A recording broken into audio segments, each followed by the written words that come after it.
Hey, what's up everyone? I go by Zen. I've been playing Battlefield for a long time, super stoked on Battlefield 6 and excited to make content for this game. So if you guys like Battlefield, be sure to sub if you're not already. So today I wanted to make a guide for the Battlefield 6 beta maps. Maybe you work a lot or you haven't been able to play the beta. This will help you be able to hop into the maps with confidence and understand how the maps flow, spawns, things like that. And of course, we're going to cover the three main maps in the beta. That's going to be Cairo, Iberian Offensive, and Liberation Peak. Let's hop into Liberation Peak since we're on it right now. This is a pretty cool map. So you have one spawn over here, and then we have another spawn over here. So as you can see, the spawns are kind of on the opposite end. It leaves you with this playable area that's kind of like this crescent shaped, it's almost like a shell right here. As you can see, another object right here is this center area. This is a large rock.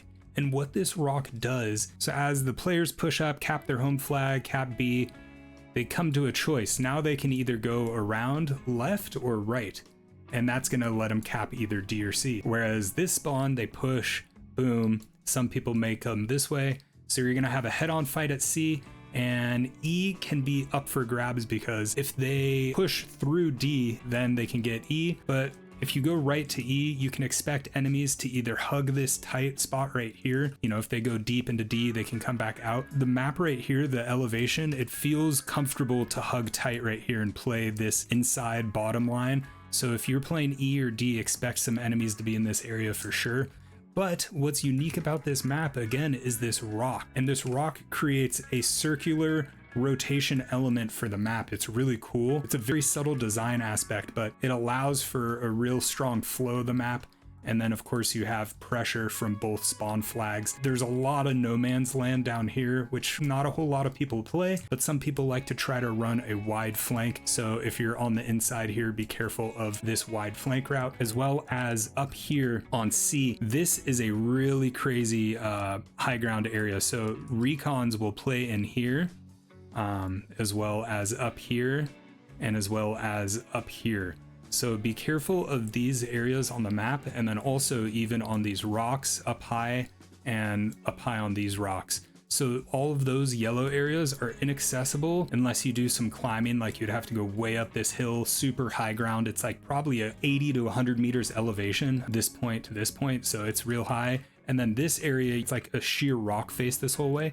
So the only way you can get up is by going around like that. So just watch out for enemies up there, up there, up there, and then as well as this side of the rock. So overall, this map actually plays pretty well. It's pretty fun. You get a blend of close fights. As you can see, this B compound here, pretty simple. You have, you know, a main house, and then these are kind of open structure elements with walls and head glitches, cover elements to play. And then you have a fence right here, and I think a fence right here, as well as right here around the house. So C fights are really interesting. You get a lot of pressure from people wrapping there. Like I said earlier, a lot of pressure for people wrapping there, this lane, and then this high ground element is there. So this is kind of how C works. And then of course you have the inner workings right here.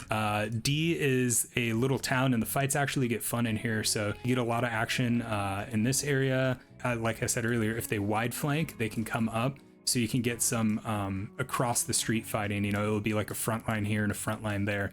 So it will be pretty head on in those fights. E is a pretty open. It feels like a, I would say like a refill station. It's a lot of supply crates, parked vehicles that you can't enter. It's very open. So it just kind of feels like a dead point. I've never had a super intense fight at E yet. I would say on this map, most of the fight happens at C and D as anticipated, because like I said, from the initial sketch, as this team comes out of spawn, they're gonna cap F and then go to E, or they're gonna go here. And then as this team comes out of spawn, they're gonna get A, this team's gonna go B, and then these guys are gonna go there. So it's this very symmetrical, you see how it goes boom, boom, and then either left or right. So it's very symmetrically designed, but you have this really cool rotation element right there. And that's kind of how this map plays. That's all I have to say about it as for now. It's really fun with recon, and it's also really fun to use ARs on. So this is going to be the guide for the first map. Now let's hop into Iberian Offense. So here we are on Iberian Offense. I definitely like running SMG on this map. It feels very tight and kind of claustrophobic. You're playing in this city with very tall buildings. So these main lanes, they're very, you feel like you're being towered over because these buildings are all very high. So all of these yellow paths, it feels rather tight. And then the inside pathways as well, you have like these little real like shoulder to shoulder alleyway flank routes all throughout the map here. They feel really tight, probably 2-player wide. So when you run through these alleys, it does get pretty intense and it's super fun for SMG. So I recommend some close range options for this map for sure. Of course, we have one spawn here and then the other spawn is going to be over here. So team can go cap A off rip or to B. And then, you know, this team's gonna go to E, or you can kind of just rush into C. Now, I would say a vast majority of the fighting on this map does happen at C. This building gets crazy. It's a 2-story building and it usually always gets ultra destroyed. So, I mean, it just, if you're playing C, really, you kind of just have to be 360 aware of where the enemies are going to be coming from, because they're going to be coming from this way. They're going to be coming from up top. A lot of people do run a wide flank route, especially with vehicles. So they like to go this wide, wrap up here, play super tight, and then they'll come into E like that. Also this D side, so be careful.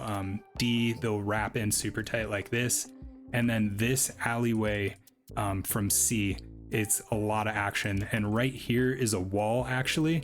So the wall is like right about here, and then it kind of goes like this. So you can enter through the wall like that and then wrap on this inside, and this whole inside area is a head glitch. So you can kind of play a head glitch and get some picks onto C. That can be pretty fun. Just if you're playing here looking this way, be careful of enemies coming from your right, because they can come from both ways. And then as well as they just can wrap around this way and also play up tight. So if you are playing the inside here, they're not going to have LOS on you from up here. That's not a possible angle. So really, if you're playing here, just be careful of there, and there. Usually the team that has C kind of wins. So C is a really important flag on this, and E also can get some pretty fun action. D also gets some really big fights. It's an open area, so a lot of recon players will come into D and play wide on the border here. And then of course these alleyways. So this whole building, I think you can go in and shoot out of like that. This area is pretty crazy. Of course, you can go like this, and it's a really fun map. So really what this map boils down to is going to be, let's say this spawn side, if they can hold this triangle right here, they're gonna win. And then you have this spawn right here, and if they can hold A, B, and C like that, they're gonna win, because that just sets up the spawn trap, right? Because if they hold this, you guys are gonna be forced back here, they're gonna push up. And overall, that's kind of the rundown for this map, and it's super fun. The third map, Cairo. This is probably my favorite map. As we can see, we have one spawn on the right, home base, and then another on the left. So you have this whole playable area. The feature of this map is mid, which is going to be C flag. It's like this wide street, and essentially your team's gonna have a front line about right here, looking this way. And then this side's gonna have their front line right here, looking this way. Now, that's really what you can expect at first. Be careful of players. There's this building right here. You can get second story in here and really get some crazy LOSs going. And then as well as this back area here, a lot of people, and there's some tree covers, but you can get some crazy angles from this area. So look out for enemies there and in this building for sure. Another building on this side that's super popular is right here. Looks like I just got farmed actually on the map. That's super funny. This building gets cracked, and there's a exposed rooftop right here. So this rooftop has crazy angles. I mean, look at that range right there. So just be careful of that.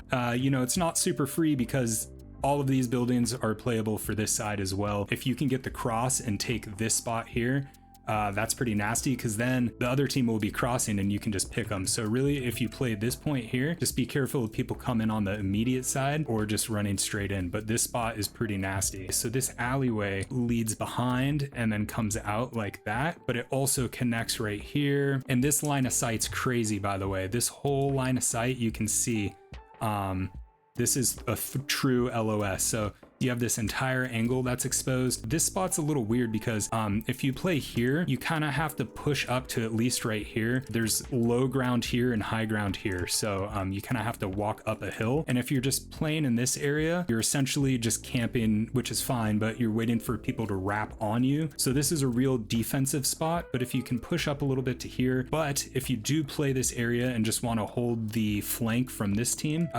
just be aware when you swing into this line of sight, you can get picked off for sure from someone way down here. So this whole LOS is exposed. And then as well as another angle that's really crazy on this map is right here. There's like this courtyard with a really filthy head glitch.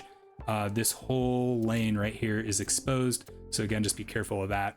People who do get the cross on this street and hug this corner, you can go all the way into A through that. So, and then of course there's all these alleyways in here as well. D also gets really hectic, especially this courtyard gets pretty insane because multiple entry points from buildings. You have this alleyway, and then if they get E, they can wrap in this way and go there like that, or come in there to there. So there's just a lot of rotational ability on this map, which is awesome because I did say it kind of focuses on this front line here, but the frontline fights on mid don't last too long. Once a team caps the point, they usually assert dominance pretty heavily and push the enemy frontline back. The fights are awesome on this map because it's the same kind of setup. It's this triangle.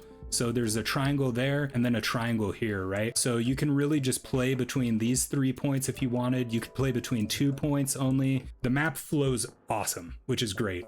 So it's a lot of fun, pretty balanced. It feels good. I'm liking the map design so far. The guns feel a little peculiar. That's another video I'll get into, how you know, aiming and stuff feels, but the map design so far, pretty impressed with it. Feels pretty good. And yeah, I'm curious what you guys think. Let me know down in the comments. What do you guys think of these maps and what's your favorite map so far? Thanks for watching, guys. I'll catch you in the next one.